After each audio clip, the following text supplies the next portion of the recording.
Ils avaient été kidnappés vivants à Niroz et Nirim. C'est en captivité à Gaza que ces 6 Israéliens ont été tués. Cette nuit, leurs corps ont été ramenés en Israël. Les forces israéliennes les ont extraits d'un tunnel du nord de Khan Younes. Abraham Munder, 79 ans, vivait à Niroz depuis plus de 50 ans.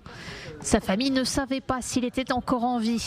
Manager de l'usine de peinture Nirlat, chanteur dans le chœur d'Eshkol, il a été enlevé avec son épouse, sa fille et son petit-fils Ohad Munder, tous libérés en novembre suite à l'accord conclu avec le Hamas.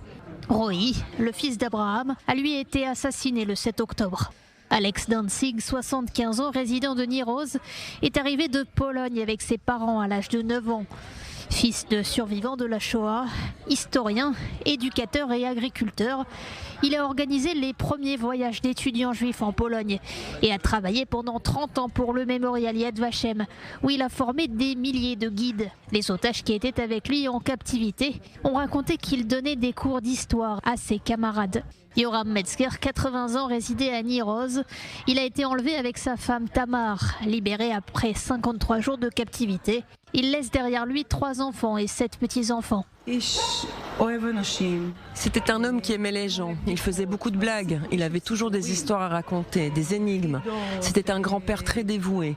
Il aimait cuisiner, il cuisinait merveilleusement bien. Il cuisinait le vendredi pour ses petits-enfants. Il préparait plein de sandwichs rigolos, des latkes. Il parlait arabe. Nous savons qu'il a échangé avec ses geôliers et même débattu de politique avec eux.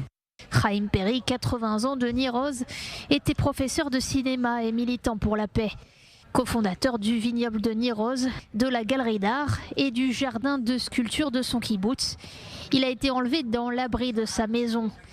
Il laisse derrière lui son épouse, 5 enfants et 13 petits-enfants. En décembre dernier, lui et Yoram Metzger apparaissaient très affaiblis sur une vidéo de propagande du Hamas.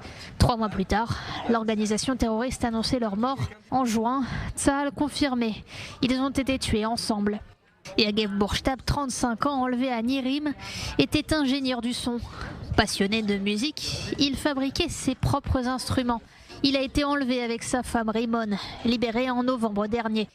Nadav Popelwell, 51 ans, du kibboutz Nirim, avait aussi la nationalité britannique. Il a été kidnappé avec sa mère Hannah Perry, libéré après 49 jours de captivité. Il aimait les livres et la science-fiction. Son frère aîné, Roy, a été assassiné le 7 octobre.